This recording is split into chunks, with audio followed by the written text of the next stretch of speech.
చిట్టి డబ్బులు అడిగిన వ్యక్తిని చిట్టి సంస్థ యాజమాన్యం రాత్రంతా రూమ్లో బంధించి నరకం చూపించి దారుణం జరిగింది. ఈ దారుణ సంఘటన హన్మకొండ నగరం మధ్యలో ఉన్న కనకదుర్గ చిట్స్లో చోటు చేసుకుంది. కష్టపడి రూపాయి పోగు చేసుకున్న డబ్బులను పొదుపు చేసేందుకు ప్రైవేట్ చిట్ ఫండ్ సంస్థలో బాధితుడు కానిపర్తికి చెందిన ప్రతాప్ జమ చేశాడు. డిపాజిట్ డబ్బులు అడిగేందుకు వచ్చిన ప్రతాప్ని కార్యాలయంలోనే నిర్బంధించి తాళం వేసి యాజమాన్యం వెళ్లిపోయింది. దీంతో బాధితుడు తనను కాపాడాలంటూ రాత్రి నుంచి మిత్రులు బంధువులకు ఫోన్లు చేశాడు. నమస్తే, మాది కాన్పర్తి విలేజ్, కమలాపూర్ మండలు, హన్మకొండ జిల్లా. నేను కనకదుర్గ చిట్ ఫండ్లో కొన్ని డబ్బులు 2000 సంవత్సరంలో పెట్టడం జరిగింది.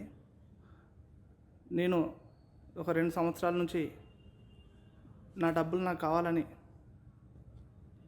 సార్ దండం పెడతా సార్, కాలు మొక్తా సార్, నాకు పైసలు కావాలి సార్, నేను పరిస్థితి బాగాలేదు సార్, నా చావు తప్పించి శరణ్యం లేదు సార్, ప్లీజ్ సార్ అని చాలాసార్లు రిక్వెస్ట్ చేసిన.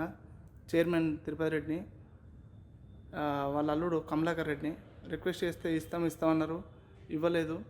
నన్ను చాలాసార్లు ఈ చిట్ ఫండ్ చుట్టే 2 సంవత్సరాల నుంచి నేను తిరుగుతున్నా, నా డబ్బులు ఇవ్వడం లేదు.